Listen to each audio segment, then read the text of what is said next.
नमस्कार। रेडियो रिमझिम से प्रस्तुत है स्थानीय हालचाल। पहले मुख्य हालचाल। जिला पदाधिकारी का बना फर्जी फेसबुक अकाउंट, जांच में जुटी पुलिस। ऑनलाइन जनगणना की प्रक्रिया हो गई शुरू।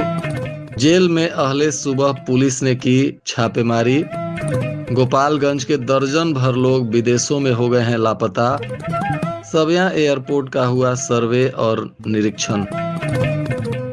स्थानीय हालचाल के इस अंक के साथ मैं निकेत मिश्र। अब हालचाल विस्तार से। गोपालगंज के जिला पदाधिकारी पवन कुमार सिन्हा का एक फर्जी फेसबुक अकाउंट बनाकर साइबर अपराध करने की योजना में जुट गए हैं। जैसे ही इसकी जानकारी जिला पदाधिकारी को हुई तो तुरंत विभाग में हड़कंप मच गया। जिला पदाधिकारी पवन कुमार सिन्हा ने इस मामले में विभाग को कानूनी कार्रवाई करने का निर्देश दिया है और इस दौरान साइबर थाना की पुलिस ने प्राथमिकी दर्ज कर इस पर जांच पड़ताल भी शुरू कर दिया है। इस फर्जी फेसबुक अकाउंट के संदर्भ में जिला पदाधिकारी पवन कुमार सिन्हा से बातचीत की गई तो उन्होंने कहा, देखिए, हमारा जो फेसबुक अकाउंट फर्जी बनाया गया है उसके संबंध में हमने अपने जिला सूचना जनसंपर्क पदाधिकारी महोदय को इस आशय का आदेश दिया कि तत्काल इस पर रोक लगाए और एक प्राथमिकी दर्ज करने का भी निर्देश दिया है और इस पर तुरंत कार्रवाई की जा रही है। मैं बहुत स्पष्ट रूप से कहना चाहता हूं कि चूंकि ये मेरा फर्जी अकाउंट है, इस पर किसी प्रकार के न तो चैटिंग करें और यदि इस पर किसी भी प्रकार के पैसे की डिमांड की जाती है या कोई अन्यथा किसी प्रकार का आपसे मांग किया जाता है या किसी आदेश को परिवर्तित करने के संबंध में वार्ता की जाती है, इसको नल एंड वॉइड समझे। इसकी कोई उपयोगिता उपाधिता नहीं है, विशुद्ध रूप से फरेब का मामला है और प्राथमिकी दर्ज होने के बाद दूध का दूध और पानी का पानी। देश भर में जनगणना 2027 की शुरुआत हो चुकी है। इस बार प्रक्रिया को डिजिटल रूप दिया गया है। नागरिकों को स्वयं जनगणना ऐप या पोर्टल पर अपनी जानकारी दर्ज करनी होगी। प्रशासन के अनुसार सेल्फ एन्यूमरेशन के लिए पोर्टल 15 दिनों तक खुला रहेगा, जिससे लोग अपनी सुविधा के अनुसार जानकारी भर सकेंगे। जिला पदाधिकारी पवन कुमार सिन्हा ने स्वयं पोर्टल पर अपने आवास की जनगणना पूरी कर इसकी शुरुआत की और लोगों को जागरूक किया। उन्होंने कहा कि डिजिटल जनगणना से प्रक्रिया अधिक पारदर्शी और सरल बनेगी तथा सभी जिलेवासी समय सीमा के भीतर सही जानकारी दर्ज कर प्रशासन का सहयोग करें। जिला सूचना एवं जनसंपर्क पदाधिकारी अनिल कुमार ने बताया कि स्वगणना के लिए पोर्टल खुल गया है। जिला पदाधिकारी महोदय ने खुद के आवास का स्वगणना कराकर इसका शुरुआत कर दिया। इस दौरान जिला पदाधिकारी से इस पर बातचीत की गई तो उन्होंने कहा, और आपको बताते हुए हर्ष हो रहा है कि आज से भारत की जनगणना 2027 के आलोक में सेल्फ एन्यूमरेशन और हाउस लिस्टिंग और हाउस एन्यूमरेशन की कार्रवाई प्रारंभ हो चुकी है। आज मेरे समेत जिले के कुल 545 पदाधिकारियों और कर्मियों ने सेल्फ एन्यूमरेशन की कार्रवाई संपन्न की है। सर्वर थोड़ा सा स्लो चल रहा है, सर्वर पर लोड बहुत ज्यादा है, जिसके कारण इसमें इस संख्या में बढ़ोतरी नहीं हो पाई है, परंतु उम्मीद है कि जैसे जैसे सर्वर रोबस्ट हो जाए इसमें हमारे कर्मियों की संख्या बढ़ेगी। अभी तक कुल 545 सेल्फ एन्यूमरेशन हो चुका है। एयरपोर्ट को लेकर आज एक बड़ा अपडेट सामने आया।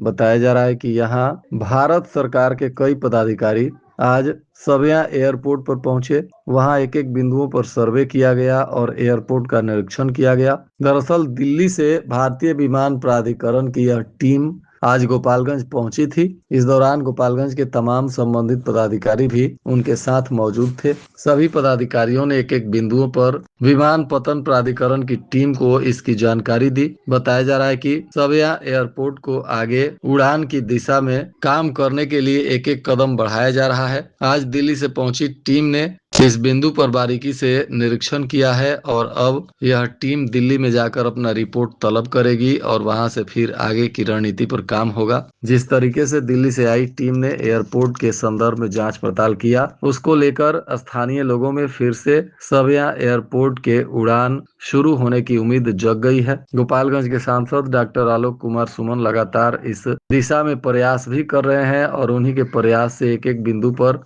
सविया एयरपोर्ट शुरू होने की दिशा में आगे बढ़ रहा है।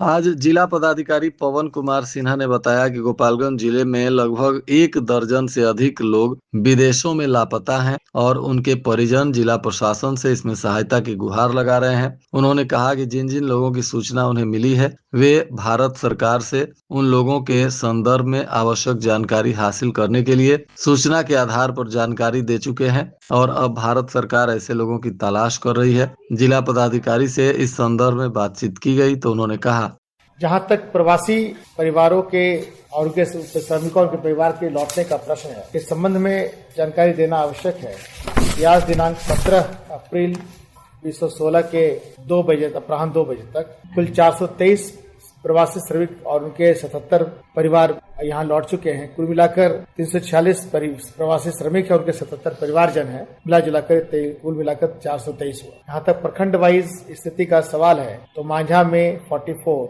बरौली में 27, हावे में 36, उचका गांव में 24, हथुआ में 24, पंचदेवरी में 14, विजयपुर में 4, कटिया में 11, गोपालगंज सदर में 56, सिद्धवलिया में 20, बकुंठपुर में 15, कुचायकोट में 40, फुलवरिया में 46, भोरे में 62। इस प्रकार कुल 423 प्रवासी श्रमिक और परिवार लौट चुके हैं। प्रवासी मध्य पूर्व के युद्धग्रस्त क्षेत्र से कुछ ऐसी सूचनाएं भी मिल रही है कि कुछ के परिवारजन लापता हैं और उनके परिवारजन की खोज के लिए हम लोगों ने एम्बेसी को पत्र लिखा है। ऐसे कुल 12 मामले हैं, लेकिन उनका रिस्पांस अभी तक नहीं है जिसके बारे में उनको हम जानकारी दे सकें।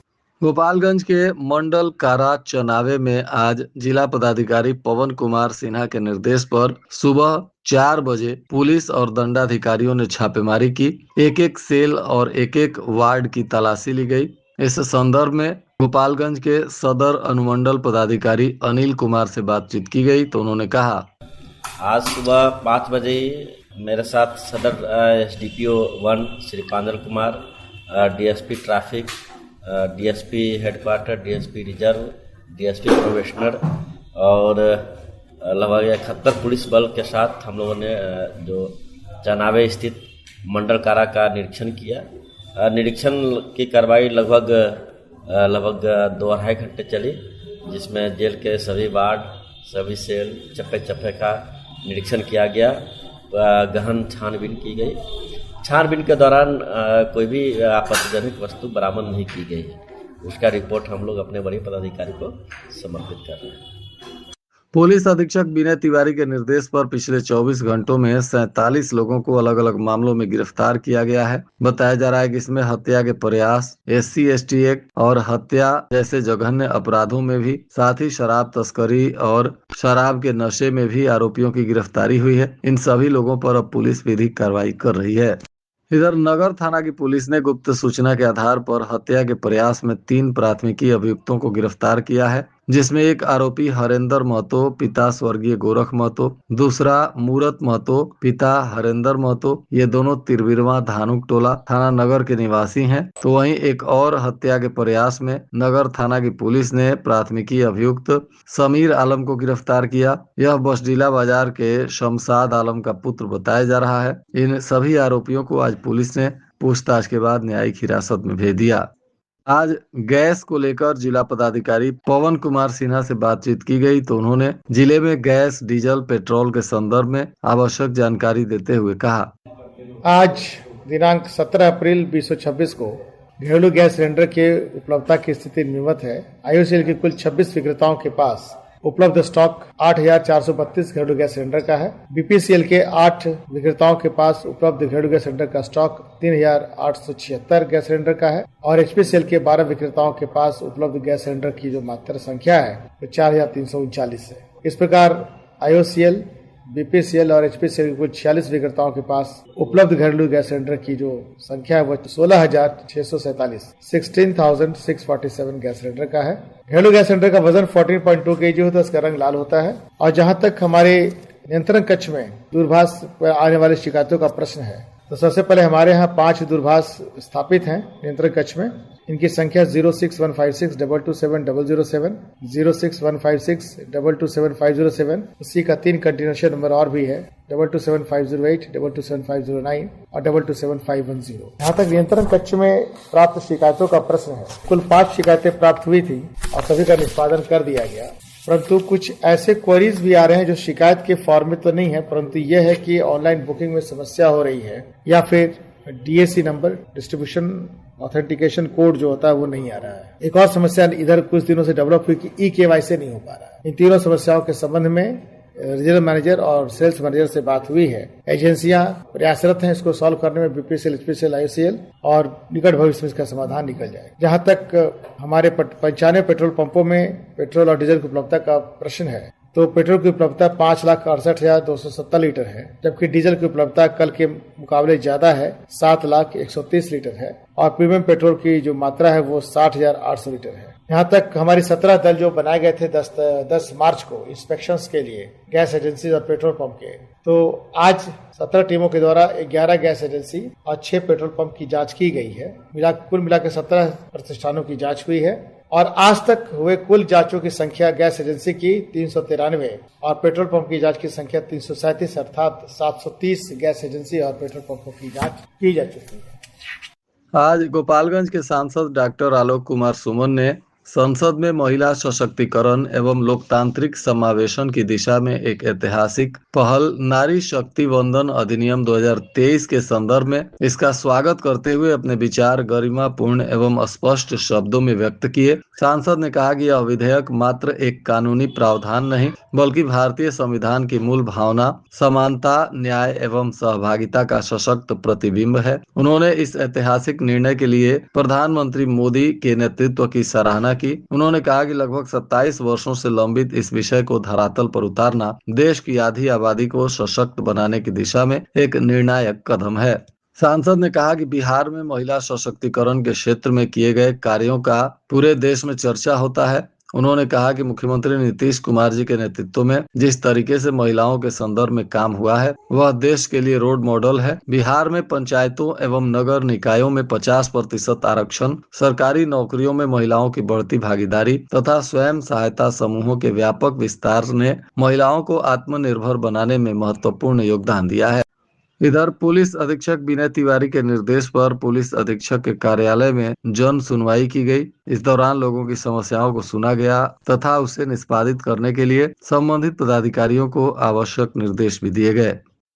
शहर के मॉडल सदर अस्पताल में लिफ्ट अचानक कई बार खराब हो रहा है, जिसके वजह से मरीजों को भारी परेशानी हो रही है। इस बहुमंजिला इमारत में जहां गर्भवती महिलाओं को ऊपरी तल पर जाना पड़ता है, तो वहीं किडनी के मरीजों को भी तीसरे मंजिल पर डायलिसिस की सुविधा मिलती है, और ऐसे में लिफ्ट खराब होने से ऐसे कमजोर मरीजों को भवन पर चढ़ने में काफी परेशानी हो रही है। बताया जा रहा है कि भवन बनाने वाली कंपनी को 3 साल तक इसका मेंटेनेंस कार्य करना है, परंतु अभी शुरुआत में ही लगातार लिफ्ट खराब होने से लोगों को परेशानी हो रही है। वहीं कई वार्डों में AC भी खराब हो जा रहा है, जिससे मरीजों को परेशानी हो रही है।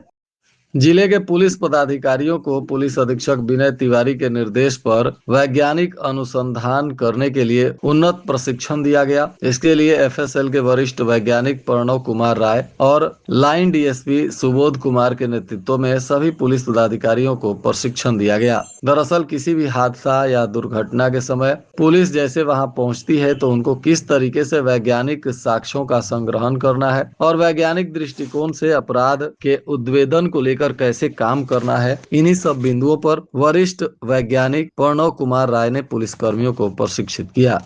इधर भोरे कटिया मुख्य मार्ग पर पचमुआ गांव के पास एक सड़क हादसा हो गया, जिसमें अज्ञात वाहन की टक्कर से एक बाइक सवार व्यक्ति की मौके पर मौत हो गई। बताया जा रहा है कि बाइक से वह कहीं जा रहे थे, इसी दौरान हादसा हो गया। घटना के बाद मौके पर अफरा तफरी मच गई। वाहन चालक वाहन लेकर फरार हो गया। पुलिस ने शव को कब्जे में लेकर पोस्टमार्टम के लिए भेजा है। मृतक बैकुंठपुर गांव के रहने वाले 40 वर्षीय राजू मिश्रा बताए जा रहे हैं। घटना के बाद से इनके परिजनों में चीख पुकार मचा हुआ है।